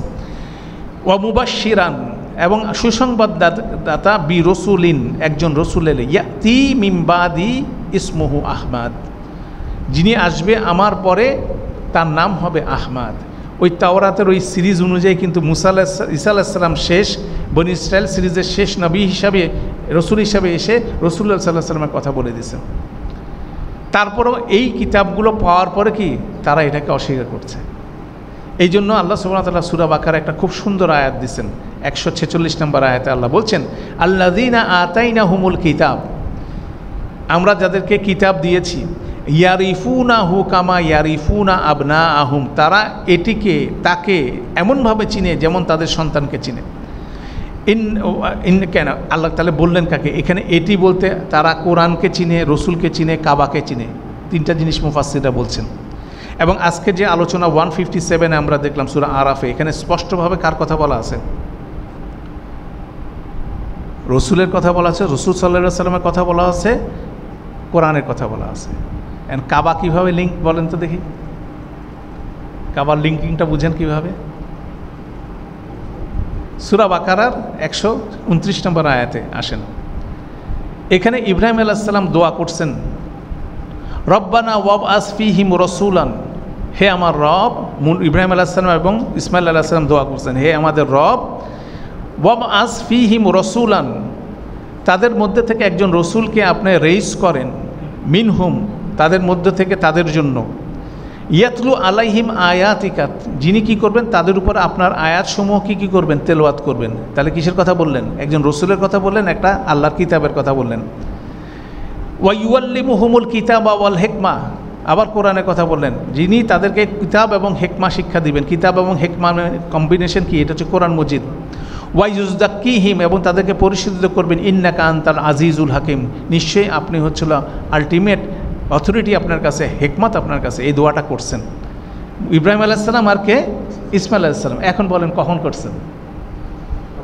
ওয়া ইজ ইয়ারফাউ ইব্রাহিমুল কওয়াইদা মিনাল বাইতি ওয়া ইসমাঈলু রব্বানা তাকাব্বাল মিন্না ইন্নাকা আনতাস সামিউল আলিমের আগের আয়াত। যখন বাপ বেটা মিলে যখন বাইতুল্লাহ রেস করতেছিল, তখন সিরিজ অফ দোয়ার মধ্যে লাস্ট দোয়াটা ছিল এটা। তাহলে এই দোয়াতের কবুলতের সার্টিফিকেট হচ্ছে 157-এ আল্লাহ একই কথা বললেন যে একজন নবী আসবে, যে উম্মি নবী আসবে, এবং সে কী করবে, তার সাথে যে কিতাব আসবে সেটাতে তোমরা বিশ্বাস করবা। তাহলে কান টানলে যেমন মাথা আসে, ঠিক একইভাবে কাবা, রাসূলুল্লাহ সাল্লাল্লাহু আলাইহি ওয়াসাল্লাম এবং কোরআন, তিনটা কিন্তু একসাথে প্যাকেজ। এবং এটা এমনভাবে টেক্সটের মধ্যে এভাবে আছে যে এই জন্য আল্লাহ সূরা বাকারায় ওইভাবে বললেন, এমনভাবে তারা চিনে যেমন তাদের সন্তানদেরকে তারা চিনে। অথচ শোনার পরে কী ঘটছিল? তারা এটাকে ডিনাই করলো। ওয়া ইন্না ফারিকান মিনহুম লা ইয়াকতুমুনাল হাক্কা ওয়া হুম ইয়ালামুন, তাদের মধ্যে একটা ফারিক অবশ্যই সেটা জানে, জেনে এটাকে কি করে? লুকায়। ঠিক আছে, এটা লুকায়।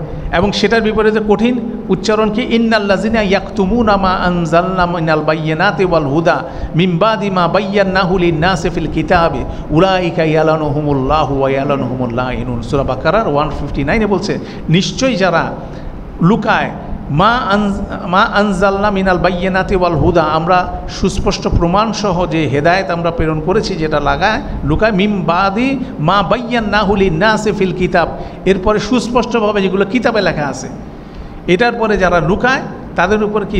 আল্লাহর লানত, লানতকারীদের লানত। ঠিক আছে, সবগুলো কিন্তু ইন্টিগ্রেটেড টেক্সট। আমরা এই জিনিসগুলো আলোচনা করতেছি এই জন্য ওয়া তুর বলার সাথে সাথে এই সব কিছু মাথায় প্লে করতেছে যে তুর পর্বত হচ্ছিল origination of revelation, written revelation. এখান থেকে রিটেনভাবে আল্লাহ লিখিতভাবে কি দিচ্ছেন? ট্রেডিশন দিচ্ছেন। ওনার ওহী কিন্তু লিখিতভাবে নাজিল হয়েছে কিন্তু তুর পর্বতের মধ্যে। তুর পর্বত হচ্ছে এমন একটা জায়গা যেখানে কোনো একজন মানুষ, আদম আলাইহিস সালাম আল্লাহর সাথে কথোপকথন করছেন, সেটা একটা জায়গা। জান্নাতে কথোপকথন করছেন, তারপর দুনিয়াতে আসলেন। দুনিয়ার বুকে মুসা আলাইহিস সালামই কী করছেন? আল্লাহর সাথে কথাবার্তা বলছেন, তাই না? তো সেখান থেকে আল্লাহ শুধুমাত্র কথা বলেন নাই, সেখানে লিখিত আকারে কি দিয়েছেন? আল্লাহর কিতাব দিয়েছেন। এবং এখানে একটা জিনিস বলে রাখা জরুরি, তওরাতের কম্বিনেশন আর কোরআনের কম্বিনেশন একরকম না, মানে ফরমেশনটা একরকম না। তওরাত সম্বন্ধে ধারণা যদি থাকে, কোরআনের যেমন এই প্রথম ওহী যেটা নানের হলো লিখিতভাবে, ইট ইজ এ তওরাতের অংশ। এর পরবর্তীতে আল্লাহ অনেক কথা বলছেন, সেগুলো তওরাতের অংশ, যেগুলো মুসা আলাইহিস সালামের মাধ্যমে এসছে বা অন্যান্য নবী রাসূলের মাধ্যমে এসছে, যাদেরকে আল্লাহ ওহী দিয়েছেন, তারা বলেন কি আল্লাহ বলেছেন। এটাকে যদি প্যারালাল করেন, আমাদের কোরআনকে আপনি কম্পেয়ার করতে পারেন 10 কমান্ডমেন্টসের মতো। 10 কমান্ডমেন্টস হচ্ছে 100% আল্লাহর কথা, কোরআন মজিদ পুরাটাই 100% আল্লাহর কথা। তারপরে আছে হাদিসে কুদসি বলে একটা সেকশন আছে, যেখানে রাসূলুল্লাহ সাল্লাল্লাহু আলাইহি সাল্লামকে আল্লাহ ইন্সপায়ার করেছেন, কিন্তু ওটা কোরআনের অংশ না, সেটা কি হাদিসে কুদসি। ঠিক একইভাবে নবী রাসূলদের কাছে যা কিছু এসেছিল বিসাইড দিস থিংস, সেগুলো কিন্তু তাওরাতের অংশ হয়েছে সেভাবে। তারপরে বিভিন্ন নবী রাসূল যা বলছেন নিজ থেকে, সেটাও কিন্তু তাদের অংশ, যেটা আমাদের হাদিস। ইভেন কি ওলামারা যেগুলো বলছে, সেটাও কিন্তু তাদের হাদিস তাদের মধ্যে আছে, সেটা কিন্তু তাদের পার্ট অফ তাওরার মধ্যে আছে। আমাদের মধ্যে যেমন ফিক শাস্ত্র যেটা আছে, আমাদের মধ্যে 3-4টা ভাগ আছে না, কোরআন মজিদ আছে, হাদিসের মধ্যে হাদিসে কুদসি আছে, সাধারণ হাদিস আছে, তারপর ফিকি যে ফকিরদের যে বিভিন্ন রকম অপিনিয়ন্সগুলো আছে, বিভিন্ন রকম গাইডেন্সগুলো আছে, এভাবে যেমন ভাগ করা আছে, তাওরাতের মধ্যে বলতে পারেন সবগুলো একসাথে করে রাখছে, সবগুলো অ্যামালগেটের অবস্থায় আছে। এটা হচ্ছে ইন্টারেস্টিং, এবং সবগুলো কিন্তু লিখিত আছে। আমাদের ট্র্যাডিশন কিন্তু লিখিত না, মুসলিমদের ট্র্যাডিশন কি ওরাল ট্র্যাডিশন। আমাদের কোরআন মজিদে নাজিল হয়েছে কিন্তু লেখা ছাড়া, ওরালই নাজিল হয়েছে।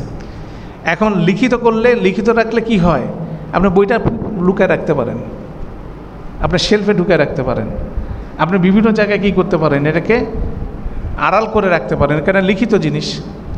আর যেটা ওরাল ট্র্যাডিশন হচ্ছে, সেখানে কি কোনো লেখা লুকানোর সুযোগ আছে? আপনি কোরআন মজিদের একটা কপি লুকায় রাখতে পারেন, কিন্তু এটা সুদূরের মধ্যে আল্লাহ এটা পুশ করে দিয়েছেন এমনভাবে, আমি যদি এটা লুকাই, এটাকে কেউ আটকায় রাখতে পারবে না। অতএব এগুলো কিন্তু খুব সুন্দর রকম আলোচনা আছে, এই জন্য এগুলো টিপসগুলো দিলাম, কেন আমরা এখন যে আলোচনাটা করব সেই জিনিসটার মধ্যে এই জিনিসটা আছে। আমরা 6টা আয়াতকে আজকে কানেক্ট করার চেষ্টা করব কুইকলি, নেক্সট সেশনে এটার উপর আর একটু স্টাডি করবো, কেন যতটুকু বললাম এটাকে এটার সাথে রিলেট করি। তাহলে ওয়াত্তুর যখন আমরা বলার সাথে সাথে আমরা সেই পুরা ট্রেডিশনটা আমরা মাথায় আসলো, দ্যাট দ্য অরিজিনেশন অফ ওহি, রিটেন ফর্মে ওহি, এই যে জিনিসগুলো এবং এই যে যা কিছু আল্লাহ বলছেন, সেখানে তুর পর্বতে আল্লাহ শুধুমাত্র তাওরাত নাজিল করেন নাই, তাওরাত, ইনজিল, কোরআন, তিনটাকে কি কানেক্ট করে দিয়েছেন। আমরা আজকে যতটুকু পড়লাম সেখানে বোঝা গেল যে তুর পর্বতের এক্সপিরিয়েন্স থেকে এই তিনটা কানেক্টেড। সেজন্য ওয়াত্তুর বলার সাথে সাথে কি টোটাল রেভিলেশনকে কল করা হলো, রেভিলেশনের কন্টেন্ট সম্পর্কে কল করা হলো, এটার ইন্টিগ্রেশন সম্পর্কে কল করা হলো। এগুলো সব ইন্টিগ্রেটেড টেক্সট, এগুলোকে আলাদা করা যাবে না, এগুলো সবগুলো ইন্টিগ্রেটেড টেক্সট। আল্লাহর কিতাবগুলোর সাথে কনসিস্টেন্ট হয়ে একটার সাথে একটা রিলেটেড, একটা আরেকটাকে সত্যায়িত করে কিন্তু আসছে। এবং কোরআন মজিদা আলটিমেট কপি, যেখানে পূর্ববর্তী সমস্ত কিতাব নবী রাসূলদের কথা সবচেয়ে রাইট ওয়েতে কিন্তু ডেসক্রিপশন আছে। ওয়াত্তুর, এরপরের শব্দ আয়াতটা দেখেন, ওয়া কিতাবিন মাসতুর, বাংলা ট্রান্সলেশন আর লিখিত গ্রন্থের। গ্রন্থ তো লিখিত হয়, আবার লিখিত বলার অর্থ কি? মাস্তুর কেন বলা হলো? মাস্তুর সাতারা বলে একটা আরবি শব্দ থেকে মাস্তুর শব্দটা এসছে। এটা ইন্ডিকেট করছে রোজ, যখন অল্টিনে, যেমন আমরা সলাতে যখন দাঁড়ালাম সুন্দরভাবে আমরা রো করলাম না, সারিবদ্ধ হলাম না। আপনি ধান খেতে যদি যান, আপনি দেখবেন যে এটার একটা কি সুন্দর একটা অর্গানাইজেশন আছে, এদিকে একরকম রো দেখা যাচ্ছে, অন্যদিকে আরেক রকম রো দেখা যাচ্ছে, খুব অর্গানাইজড অবস্থায়। তাহলে একটা কিতাবের কথা বলা হচ্ছে দ্যাট ইজ অর্গানাইজড, 100% অর্গানাইজড। কিতাবিন বলে নাকিরা ব্যবহার করা হয়েছে, একটি কিতাব। আমরা অনেক সময় কি কোনো কিছুকে গ্র্যাটিফাই করার জন্য আমরা বলি একটি খুতবা শুনেছিলাম। আপনি কেন একটি খুতবা শুনেছিলাম বললেই তো হলো, মানে একটি খুতবা শুনেছিলাম, মানে একটি, মানে এটা এমন একটি, এটার সাথে প্যারালাল আর কিছু নাই। এই জন্য কিতাবিন মাস্তুর বলা হচ্ছে, খুব অর্গানাইজড হইতে লিখিত কিতাবের কথা বলা হচ্ছে। ফি রক্কিন মানসুর, এবং খোলামেলা পাতায়। মানসুর, রক্কিন শব্দটার অর্থ হচ্ছিল লেদার, থিন, পাতলা, কি পাতলা চামড়া দিয়ে তৈরি স্ক্রল। এগুলোর সাথে আমরা এখন পরিচিত না, আমরা কিন্তু এখন অন্য জগতের বসবাস, মানে এগুলো বোঝা আমাদের জন্য ডিফিকাল্ট। কিন্তু আগের দিনে মানুষের লেখাপড়া এত সহজ ছিল না। লিখতে হলে আপনাকে অ্যাসার্টেন হতে বা হবে মাথায় কী লিখিতেছেন, কেন ওইটা একবার লিখলে রাবার দিয়ে মোছা যাবে না। আর এখন আমরা কি কন্টিনিউয়াসলি কম্পিউটারে টাইপ করতেছি আর এডিট করতেছি। লেখা মানে হচ্ছে যা কিছু একটা লিখে দাও, বানান ভুল হবে, ডিকশনারি স্পেল চেকে দিয়ে দিব, সেখান থেকে কারেক্ট হবে, যদি সিনটেক্স ভুল হয় সেটাও কারেক্ট করে দেবে। আমার যা মনে চাই সেটা লিখবো। এখন আমরা লিখি না, আমরা বলি, বলার সাথে সাথে কী হয়ে যাচ্ছে, এআইয়ের মাধ্যমে লেখা হয়ে যাচ্ছে, তাই না? লিখার ট্রেডিশন আমরা যত ইজি ফর্মে এখন দেখতেছি, it is not that easy. এটার বড় ধরনের প্রিপারেশন আছে, এটার ফিজিক্যাল প্রিপারেশন আছে, মেন্টাল প্রিপারেশন আছে, ইন্টেলেকচুয়াল প্রিপারেশন আছে। ইট ওয়াজ রিটেন, মানে এটা বিষয় ছিল। তাহলে এখানে ফি রক্কিন মানসুরের কথা বলা হচ্ছে, এটা অনেক ব্যাখ্যা আছে, আমরা দেখব ব্যাখ্যাগুলো। যেমন লিখিত অবস্থায় আছে ওপেন কিতাবে, বলা হচ্ছে চামড়ার মতো ওপেন কিতাবে। এটা বেসিক্যালি বলতে পারেন তৎকালীন সময়ে লেখার মধ্যে একটা ছিল এরকম চামড়ার স্কল ছিল, যেটা দুই পাশে দুইটা লাঠি ছিল, এটাকে গুটায় আনতে হতো। তাহলে ধরেন 30 ফিট লম্বা একটা স্ক্রলের মধ্যে লেখা হয়েছে, সেটা গুটায় হয়তো বা এতটুকুর মধ্যে অল্প একটু জায়গার মধ্যে আনা হয়েছে। তারপর এক পাশটা খুলতো, আরেক পাশটা বটতো, একটা ফোল্ড করতো, আরেকটা ওপেন করতো, করে করে এক একটা পেজ তারা পড়তো। তখন পেজটা পড়তে গেলে লাইনগুলোকে কী হইতে হবে, একদম স্ট্রেইট অর্গানাইজ সারিবদ্ধভাবে হইতে হবে। ওই ক্যাপচারটা এখানে করা হয়েছে, ঠিক আছে? ওই ক্যাপচারটা এখানে করা হয়েছে ফি রক্কিন মানসুর। তাহলে ওয়াতুর ওয়া কিতাবিন মাসতুর ও ফি রক্কিন মানসুর, এই বিষয়টা তিনটার কিন্তু একই সাবজেক্টের মধ্যে আছে, কিতাব সংক্রান্ত বিষয়টা আছে। এটার পরে বলা হচ্ছে ওয়াল বাইতুল মামুর। বাইতুল মামুরের অর্থ হচ্ছিল, ভেবে দেখো, ঘন ঘন গমনাগমনের গৃহের কথা। বাইতুল মামুর হচ্ছিল ইংরেজিতে খুব সুন্দরভাবে বাইতুল মামুরের আছে, the house that is populated occupied, যেটা কন্টিনিউয়াসলি অকুপাইড, কেউ না কেউ ওইটার মধ্যে আছে, ঠিক আছে? কেউ না পপুলেটেড, অনেকে আছে, একজনের জন্য অনেকে আছে, ঠিক আছে? এটার একটা অর্থ হচ্ছিল কাবা, আর একটা অর্থ হচ্ছে বাইতুল মামুর বলে আসমানে, কেউ বলে চতুর্থ আসমান, কেউ বলে ষষ্ঠ আসমানে একটা ঘর আছে, যেখানে মালাইকারা কী করতেছে, তাওয়াফ করতেছে কাবার ঠিক উপরে, হাদিসের বর্ণনা আছে, ঠিক আছে? তো যেটাই হোক, এটার কি করতে হবে, এটা কানেক্ট করতে হবে, 6টা আয়াতকে একসাথে কানেক্ট করে একটা মিনিংফুল জায়গায় আসতে হবে, ঠিক আছে? এটা বাইতুল মামুর যে জিনিসটা বলা হচ্ছে। ওয়াসাকাফিল মারফু, এবং ছাদ যেটা অনেক উপরে আছে। ছাদ বলতে আমরা আসমানকেও বলতে পারি, আরশকে বলতে পারি, আল্লাহর আরশ, সেটার বটমটাকেও আমরা বলতে পারি ছাদের অতটুক পর্যন্ত লিমিট, ঠিক আছে?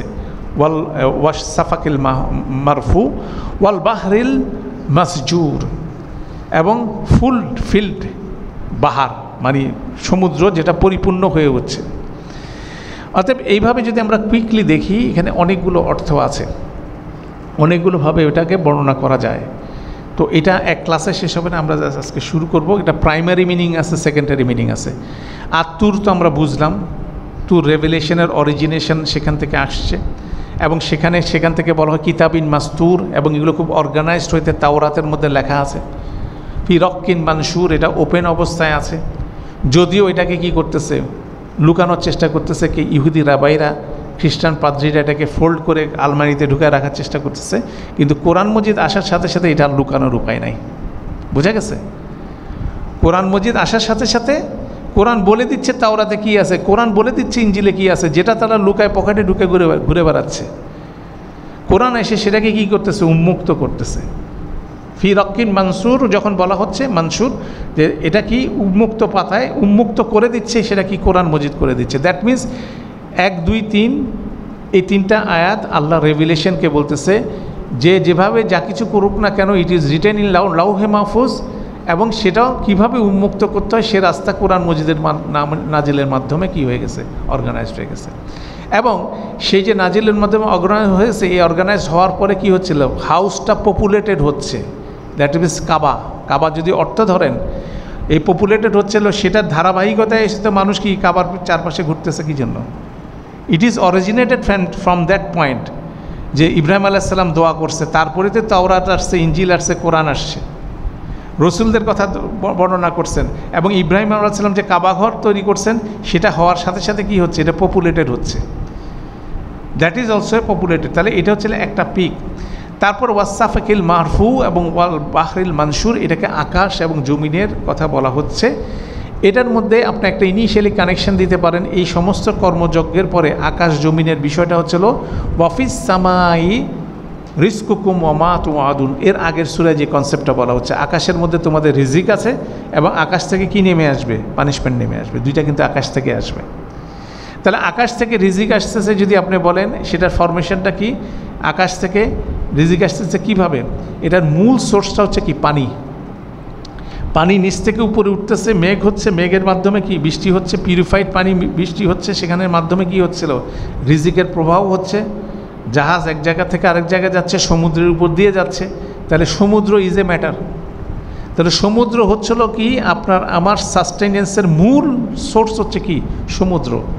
আর আকাশ থেকে কি হয়, সমুদ্রের পানি উপরে উঠতেছে, আকাশ থেকে নিচে নামতেছে, রিজিকের বিভিন্ন জায়গায় উৎপাদন হচ্ছে, আবার সমুদ্রের মাধ্যমে এক জায়গা থেকে আরেক জায়গায় উৎপাদন, মানুষ কি ট্রান্সফার হচ্ছে। তাহলে এটা যেমন একটা ডাইমেনশন, ঠিক একইভাবে আকাশ জমিনের কলাপসের মাধ্যমে কি হবে, ধ্বংস হবে মানুষ, তাই না? আকাশ জমিনের যতগুলো আপনার ধ্বংসের বর্ণনা আছে, আপনি যদি এখানে সূরা, আমি দুইটা বর্ণনা এখানে দিচ্ছি, একটা হচ্ছে সূরা তাকবীর আর একটা হচ্ছে সূরা ইনফিতার। তাকবীরে দেখেন ওয়া ইজার শামসু কুওয়িরাত, আর যখন সূর্য অন্ধকারাচ্ছন্ন হবে, ওয়া ইজার নুজুমুন কাদারাত, যখন তারাজি নিস্তেজ হয়ে যাবে। কোথায় ঘটতেছে এটা, আসমানে ঘটতেছে। ওয়া ইজাল বিহারু সুজ্জিরাত, যখন সাগর নদী ফুলে ফেপে উঠবে। এটা কিসের বর্ণনা, কিয়ামতের বর্ণনা, আকাশ ভেঙে পড়বে, ইয়ে হবে। ঠিক আছে, ইনফিতার ওয়া ইজাজ সামাউন ফাতারাত, যখন আকাশ বিদীর্ণ হবে। ওয়া ইজাল কাওয়াকিবুন তাশারাত, যখন নক্ষত্র বিক্ষিপ্ত হবে। ওয়া ইজাল বিহারু ফুজ্জিরাত, যখন সমুদ্রগুলো উচ্ছলিত হবে। তাই দেখা যাচ্ছে আকাশ জমিনের যে ব্যালেন্সের মাধ্যমে আমাদের কি হচ্ছে, আমাদের সাস্টেইন হচ্ছে, এখানে ডিসঅর্ডারের মাধ্যমে কি হবে, ধ্বংস হবে। এখন আপনি যদি চিন্তা করেন, নূহ আলাইহিস সালাম নূহ আলাইহিস সালামের কাউম ধ্বংস হয়েছিল কীভাবে, আকাশ থেকে বৃষ্টি নামলো অঝোর ধারায়, জমিন থেকে কি করলো, সমস্ত পানি উপর থেকে উঠলো। তাহলে আকাশ জমিনে পানি ওঠার সোর্স কোথায়, সমুদ্রে যখন জোয়ার আসলো, জমিনের মধ্যে থেকে সব পানি ওঠা শুরু করলো। এই সিনারিও আপনি চট্টগ্রাম শহরে দেখবেন। চট্টগ্রাম শহরে যখন অনেক হাই টাইড আসে, উঁচু মাত্রার যখন জোয়ার আসে, সমুদ্র বৃষ্টি ছাড়াই চট্টগ্রাম শহরের মধ্যে কি বন্যা তৈরি হয়, কেন সবগুলো সুয়ারেজ কি সমুদ্রে ঠেলে দিছে না, ওখান থেকে ব্যাকফ্লো হয়ে গেলে কি সব পানি উপর দিকে উঠতেছে না। এই সিনারিও যদি দেখেন, একইভাবে নূহ আলাইহিস সালামের কাউম ধ্বংস হয়েছে কি, সমুদ্র স্ফীত হয়েছে, পানি কি হয়ে গেছে, সমুদ্র থেকে ডাঙায় চলে আসছে, যতগুলো চ্যানেলে, কেন নদী দিয়ে সব পানি কোথায় ঢুকে, সমুদ্রে ঢুকে, ব্যাকফ্লো কী হলে নদী দিয়ে পানিগুলো কোথায় উঠবে, স্থলভাগে চলে আসবে। সেভাবে সমুদ্র এবং আকাশের দুইটার কম্বিনেশনে সেই ধ্বংস নেমে এসেছিল। আরেকটা ধ্বংস হলো কি, ফেরাউন, সমুদ্রের মধ্যে বিভক্ত ফেরাউনের মধ্যে সে ধ্বংসপ্রাপ্ত হলো। এখন নেক্সট ফ্লাড ইজ ওয়েটিং, যেটা আমাদের সূরা ইনফিতার এবং সূরা তাকবীর এবং কোরআন মজিদের অনেক জায়গায় আপনি দেখবেন এই বর্ণনা আছে। আকাশ জমিনের কলাপসের বিপরীতে কি আসবে, কঠিন সময়, থার্ড ইভেন্ট ইজ কামিং। তাহলে দেখা যাচ্ছে যে এটাই ফ্লো, এবং এই ইনফরমেশনগুলো কিসে বলা আছে, প্রথম তিনটা আয়াতেই বলা আছে। রেভিলেশনের মধ্যে বারবার আপনাকে বলতেছে পৃথিবী ধ্বংস হতে যাচ্ছে, এরপরে আরেকটা পৃথিবী আছে, অর প্রিপেয়ার ফর দ্যাট। এইভাবে কিন্তু কসম করে এই 6টা আয়াতকে কম্বাইন করে এরপরে জবাবুল কসমে আল্লাহ বলছেন, ইন্না আযাবা রাব্বিকা লা ওয়াকি, নিশ্চয়ই তোমার রবের যে আযাব সেটা সময় মতো সংঘটিত হতে যাচ্ছে। মা লাহু মিন দাফিক, এবং এটাকে প্রতিরোধ করার কোনো ক্ষমতা কারো নাই। আমরা নেক্সট ক্লাসে দেখব। তো আমরা একটা প্রাইমারি মিনিং দিয়ে আমি আজকে একটা আলোচনা করলাম। নেক্সট ক্লাসে আমাদের কাজ হবে এই 6টা আয়াতের মধ্যে যতগুলো মিনিং মুফাসসিররা বলছেন সেগুলোর মধ্যে লিঙ্ক করা। মানে আমি একটা হঠাৎ করে একটা বাইতুল মামুর বললাম, এটা আছে কোথায়, আকাশে, ওটার সাথে কীভাবে লিঙ্ক হবে আগের 2টা আয়াত, ওটারে লিঙ্ক করে পরে আমি বাকিগুলোর সাথে লিঙ্ক করে একটা কনসেপ্ট আমরা এখানে আলোচনা করব। এখানে ইন্টারেস্টিং জিনিস যে জিনিসটা বলে আজকে শেষ করব, এই কোরআনের আয়াতগুলো সম্পর্কে রাসূলুল্লাহ সাল্লাল্লাহু আলাইহি ওয়াসাল্লামের কিন্তু সুস্পষ্ট ব্যাখ্যা কিন্তু নাই। কোরআন মজিদের অনেক আয়াত আছে যেগুলোতে আল্লাহ রসুল সাল্লাহ সাল্লাম সুস্পষ্টভাবে এক্সপ্লেন করে যান নাই, সেই জায়গায় মুফাসসিরদের স্কোপ ওনারা আলোচনা করতেছেন।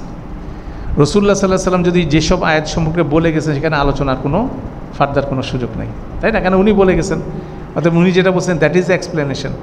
সেই জন্য দেখবেন যে এই আয়াতগুলোতে অনেক ধরনের অপিনিয়ন্স কিন্তু আছে, অনেক অপিনিয়ন্স আছে, কেন আল্লাহ আমাদেরকে সেটা সুযোগ করে দিয়েছেন। কেননা কোরআন নিয়ে চিন্তা গবেষণা করতে ইন্সপায়ার করা হয়েছে, যাতে আমি সেটা নিয়ে চিন্তা গবেষণা করি।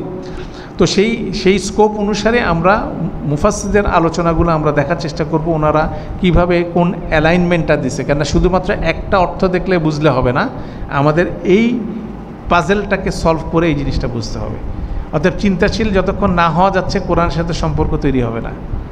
এটা হচ্ছে গুরুত্বপূর্ণ। খালি রিডিং পড়ে থেমে গেলাম না, there is lot of things to do. এবং বড় ধরনের কাজ হচ্ছে যখন আমরা লেখাপড়া শিখলাম, অক্ষর জ্ঞান পেলাম, তারপরে কাজ। আল্লাহ আমাদের জন্য সহজ করুন, যাতে করে আমরা আল্লাহর এই কিতাব নিয়ে আল্লাহ যেটা চাচ্ছেন আমাদের কাছ থেকে সেটা যাতে আমরা যথাযথ পথে করতে পারি, সঠিকভাবে আমরা যাতে চিন্তা গবেষণা করে আল্লাহর সাথে আমাদের ঘনিষ্ঠ সম্পর্কটা তৈরি করতে পারি, এটাই আমাদের সবচেয়ে গুরুত্বপূর্ণ লক্ষ্য। আল্লাহ আমাদের জন্য সহজ করুন। সুবহানাকা আল্লাহুম্মা বিহামদিকা আশহাদু আল্লা ইলাহা ইল্লা আনতা আস্তাগফিরুকা ওয়া আতুবু ইলাইক। আসসালামু আলাইকুম ওয়া রাহমাতুল্লাহি ওয়া বারাকাতুহু।